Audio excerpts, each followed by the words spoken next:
Assalamualaikum warahmatullahi wabarakatuh. Sebelumnya perkenalkan, nama saya Mulya Adi Sanjoyo. Saya dari kelas manajemen 4C dengan nomor NIM 200310209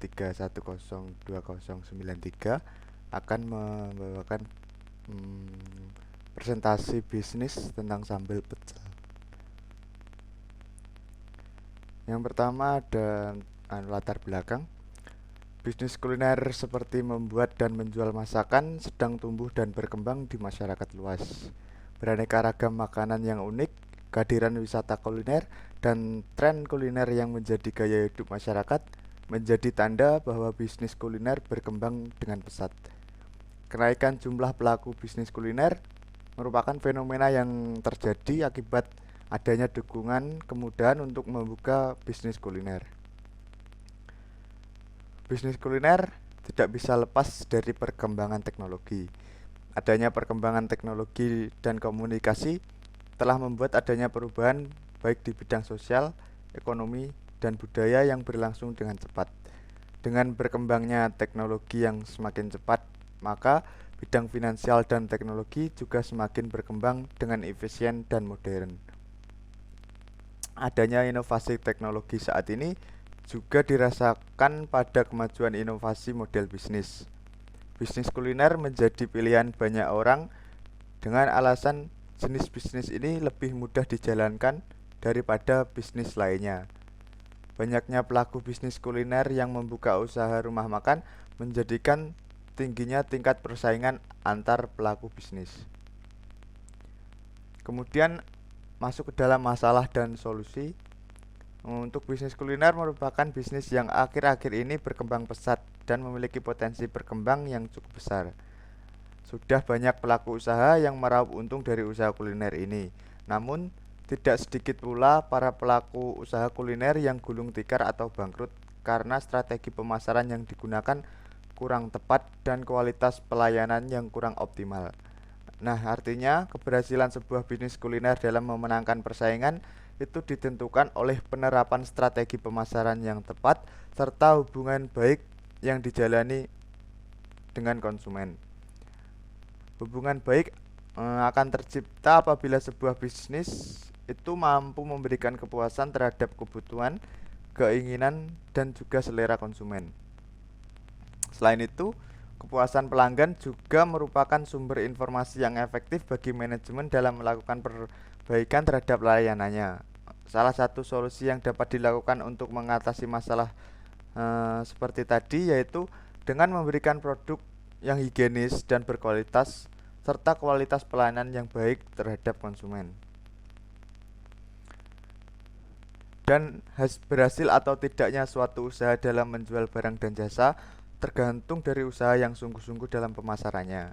Pelayanan yang berkualitas memegang peran penting. Kepuasan terhadap kebutuhan dan keinginan konsumen dapat tercapai dengan adanya kegiatan pemasaran.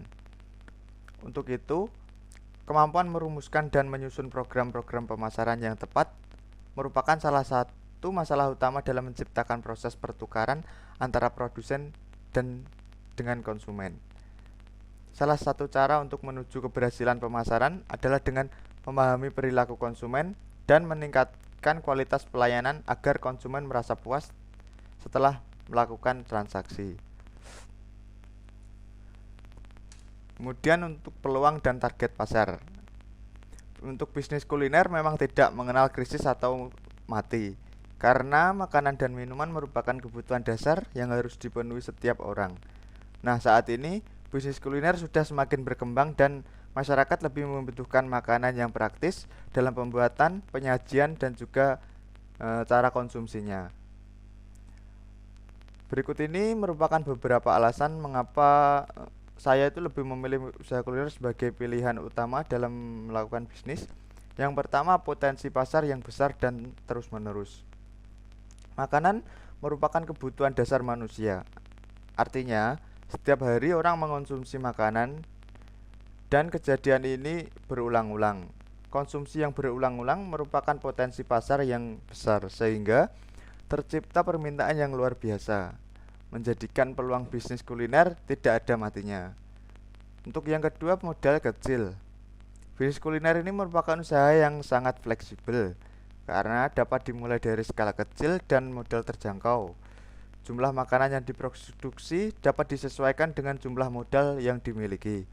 Oleh karena itu, usaha kuliner dapat menjadi pilihan dan alternatif yang tepat bagi saya untuk memulai sebuah usaha. Kemudian yang ketiga ada jenisnya bervariasi. Usaha kuliner ini memiliki banyak variasi, mulai dari cemilan, minuman, jajanan, aneka lauk, dan makanan berat lainnya.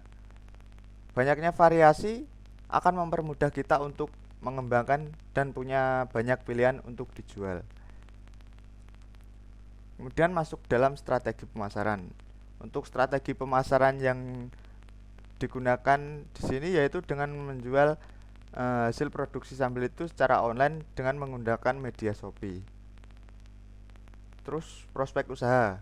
Nah, dengan menggunakan bahan baku yang mudah diperoleh atau bumbu-bumbu yang mudah diperoleh serta bahan-bahan yang terjangkau memungkinkan usaha pembuatan sambal ini dapat terus ditingkatkan dan dikelola usahanya secara lebih profesional baik dalam pengembangan usaha, pengembangan produksi maupun pengelolaan keuangan.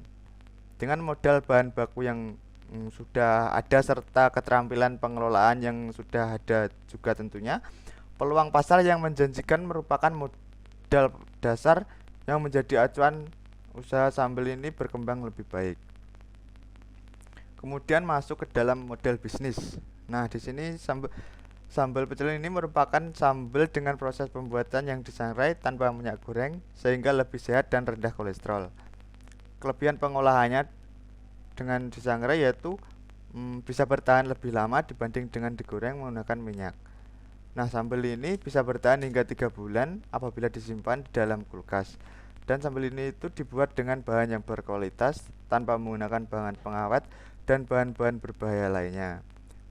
Komposisinya yaitu antara lain yang pertama ada kacang tanah, cabai, bawang putih, jeruk purut, garam, gula, dan juga asam jawa. Karena sambal ini tidak digoreng menggunakan minyak, maka memiliki tekstur yang kering dan penyajiannya bisa diseduh dengan air hangat. Bahkan bisa langsung ditaburkan di atas makanan. Sambal ini memiliki beberapa variasi, diantaranya dengan tingkat kepedasan yang berbeda, mulai dari yang tingkat pedas, tingkat sedang hingga tingkat yang sangat pedas. Mulai dari tingkat yang tidak pedas, sedang hingga sangat pedas. Nah, bahan-bahan yang digunakan seperti tadi sudah saya sebutkan, akan saya sebutkan lagi, yaitu yang pertama kacang tanah, 2 garam, 3 bawang putih, 4 cabai rawit, 5 cabai merah keriting, 6 gula merah, 7 kulit jeruk purut, dan 8 asam jawa. Untuk keunggulan, tentunya produk ini memiliki keunggulan. Yang pertama yaitu cita rasa rempah Indonesia. Yang kedua memiliki tekstur yang kering. Ketiga praktis. 4 tanpa bahan pengawet. 5 rendah kolesterol. Yang keenam tentunya tahan lama apabila disimpan di dalam kulkas. Sekian, terima kasih.